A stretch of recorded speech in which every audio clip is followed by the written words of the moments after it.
কলকাতার ল কলেজের ছাত্রীকে ধর্ষণ এবং পাশাপাশি যে নির্বাচনী সন্ত্রাসে অর্থাৎ বিজয় উল্লাসে তামান্না খাতুনের বোমার আঘাতে মৃত্যু, সেই সমস্ত কারণেই ভারতীয় মার্ক্সবাদী কমিউনিস্ট পার্টি মনে করছে যে রাজ্য জুড়ে নৈরাজ্য চলছে এবং ধর্ষকদের কার্যত শাসক দল প্রশ্রয় দিচ্ছে। এই অভিযোগে শহর আসানসোলে পথে নামেন এবং আয়োজিত হয় মিছিল ও সভা। এই মিছিল ও সভাকে কেন্দ্র করে কিন্তু সিপিএম এর কর্মী সমর্থকদের মধ্যে যথেষ্টই একটি প্রতিবাদী স্বরূপ আচরণ লক্ষ্য করা যায় এবং বক্তব্য রাখতে গিয়ে তারা চাঁচা ছোলা ভাষায় আক্রমণ করেন রাজ্যের শাসক দল তৃণমূল কংগ্রেসকে।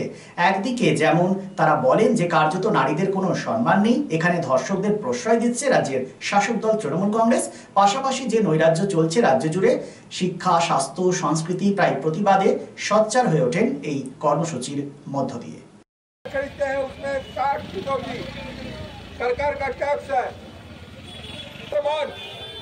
उस सरकार के ऊपर जीएसटी और इसके नाम पर वहाँ पर टैक्स है।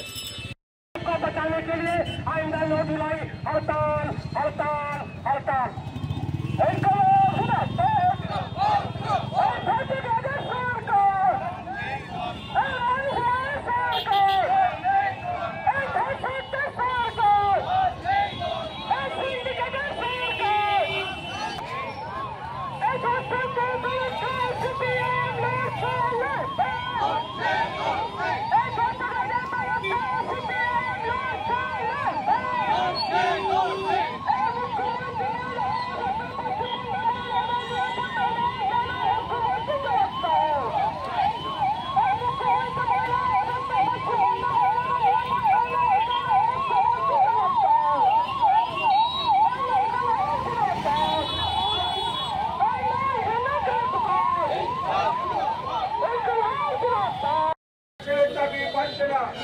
তার বিরুদ্ধে হচ্ছে যে আমাদের কেন অধিকার চাকরি পাচ্ছে না সেই দাবিতে হচ্ছে যে আমাদের আন্দোলন। জিনিসটার দাম কেন পাচ্ছে তারই বিরুদ্ধে হচ্ছে আমাদের আন্দোলন। কেন হচ্ছে জাত ধর্মের নামে সারা দেশে সাধারণ খেটে খাওয়া মানুষের উপরে আক্রমণ হবে তার জন্য হচ্ছে আমাদের আন্দোলন। তাই এই আহ্বান দেখে আপনাদের কাছে আমি আমার বক্তব্য রাখতে চাই। সামগ্রিক আমাদের দেশ এবং রাজ্য এই যে টিএমসি আর বিজেপি যে কম্বিনেশন কর্পোরেট মিডিয়া দেখানোর চেষ্টা করছে, এগুলো হচ্ছে ফেক, এগুলো হচ্ছে ধোঁকা, এগুলো হচ্ছে ফেকুমাস্টার। যে ঐক্যবদ্ধ যে লড়াই, সেই লড়াইকে দীর্ঘায়িত করার যে প্রতিজ্ঞা এই কর্মসূচির মধ্যে দিয়ে আমরা হচ্ছে যে আজকে এই প্রতিবাদ সভা শেষ করছি। ইনকিলাব জিন্দাবাদ, ভারতীয় কমিউনিস্ট পার্টি মার্ক্সবাদী। ইতিমধ্যে 1 নম্বর এরিয়া কমিটি এবং 2 নম্বর এরিয়া কমিটি থেকে কমরেডরা বক্তব্য রেখেছেন। 3 নম্বর এরিয়া কমিটির সম্পাদক এখানে উপস্থিত আছেন, 3 নম্বর এরিয়া কমিটির কমরেডরা এখানে উপস্থিত আছেন। এই দুর্যোগপূর্ণ আবহাওয়ার মধ্যেও এই উৎসাহী কমরেডরা নিজেদের পেটের টানে এই সমাজকে ভালোবেসে সমাজ বদলের যে লড়াই, এই রাজ্যে যে আইন শৃঙ্খলা, সেই আইন শৃঙ্খলা ভেঙে পড়েছে।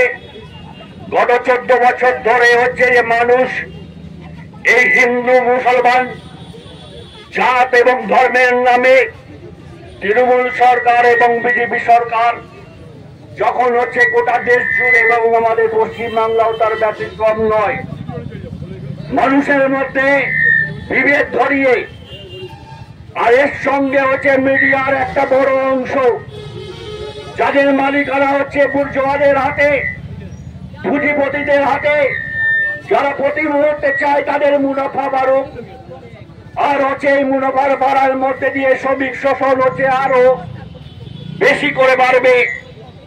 তার সাথেই হচ্ছে তারা মিডিয়া কাজ করে যায়। আমাদের রাস্তায় হচ্ছে আমাদের পথ, সাধারণ মানুষকে আমাদের হচ্ছে কোনো মিডিয়া নেই। এই লড়াই আন্দোলন সংগ্রামের মধ্যে দিয়ে মানুষকে আমরা চেতনা দিতে চাই যে আজকের যে দুর্যোগপূর্ণ আবহাওয়া গোটা রাজ্য জুড়ে, গোটা দেশ জুড়ে, গোটা রাজ্যে এই সময় আইন শৃঙ্খলা যে অবস্থায় দাঁড়িয়েছে, আমাদের মুখ্যমন্ত্রী যখন হচ্ছে জগন্নাথ মন্দিরে ব্যস্ত, রশি টানাটানি, একদিকে বিজেপি রশি টানছে, একদিকে বিজেপি তৃণমূল রশি টানছে, আর এই রশি টানার মধ্যে সাধারণ মানুষের যে ক্ষুধা, পেটের যে জ্বালা, তারা खान खान हो जाच्छे। तो विधानसभा आवारा हो जाएगा, दौर में पश्चिम बंगाल का विधानसभा और दिल्ली का लोकसभा पार्लियामेंट, ये दोनों आवारा हो चुका है। पुलिस प्रशासन आवारा हो चुका है। इन आवारों को कंट्रोल में करने के लिए रास्ता को दखल लेने की जरूरत है। हमें रास्ते पर उतरने की जरूरत है। CITU सह तमाम जो गण संगठन है पूरे भारतवर्ष के पैमाने पर, उनके आह्वान पर 9 तारीख को स्ट्राइक है। एक और श्रमिकों के ऊपर श्रम कोड के नाम पर 8 घंटा को बदले में जो मजदूर लड़ाई आंदोलन के माध्यम से अपने अधिकारों को प्राप्त किए थे, उन अधिकारों को खत्म करके मालिकों के पक्ष में फैसला दे करके 12 घंटा से 16 घंटा मजदूरों को काम करना होगा। दूसरी ओर महंगाई के जो हालात हैं, हमारे यहाँ पर टोटो के बंधु हैं, छोटे छोटे दुकानदार हैं, उनको हमसे बेहतर पता है कि उनकी जो कमाई है उस कमाई में घर का खर्चा कैसे चलता है। दिनों दिन महंगाई बढ़ती जा रही है लेकिन कमाई नहीं बढ़ती है। इस महंगाई के खिलाफ में, क्योंकि महंगाई का जो मूल फंडा है वो बिजनेसमैन को बढ़ावा देना है, पूंजीपतियों को बढ़ावा देने के लिए उनके पैसे के भंडार को, पैसे के पहाड़ को और ऊंचा करने का जो षड्यंत्र केंद्र की भाजपा सरकार और यहाँ पर बैठी ममता बनर्जी की सरकार जो कर रही है, इसके खिलाफ में हम लोग रास्ते पर उतरे हैं। जिंदाबाद जिंदाबाद,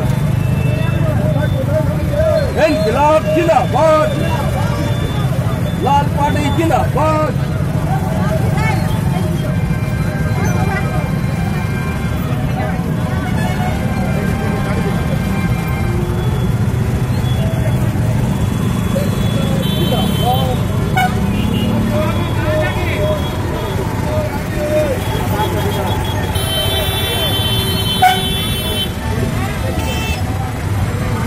Lifeline Multi-Speciality Hospital boasts 500 beds across 1,60,000 square feet of build-up, featuring 7 advanced operating theatres, a digital cath lab, a state-of-the-art emergency and trauma unit, and a next-generation 3D MRI amongst a comprehensive basket of services.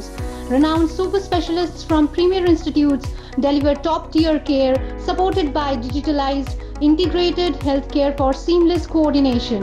Lifeline prioritizes innovation and patient centricity, ensuring comprehensive top-class services. So for premier medical treatment, visit Lifeline Multi-Speciality Hospital, Kalipahari, Asansol, NH2 District, Paschim Bardhaman, West Bengal. শিল্পসহ রানীগঞ্জের আবাসন শিল্পে এক নতুন দিগন্ত নিয়ে এসেছে Aditya Infra, এ prestigious project the nest by Aditya Infra. Raniganj তার বাংলো, Asansol municipal corporation, ward 93, NSB রোডে দ্রুত গতিতে এগিয়ে চলেছে B+G+7 residential and commercial multi storey complex the nest. The nest, a premium residential and commercial B+G+7 housing project by Aditya Infra, your trusted ally in the world of real estate. শুধু Asansol municipal corporation 93 নম্বর word তার Bangla Ashoka petrol পাম্পের পাশে নির্মিত হচ্ছে আপনার স্বপ্নের বাড়ি the Nest. So come soon and book your dream home at The Nest. Our site office for booking: The Nest, Tar Banglo, near Ashoka Petrol Pump, NSB Road, Raniganj. Mobile number 9348866332, 9434065782, 99326 79801 and 94341 33742.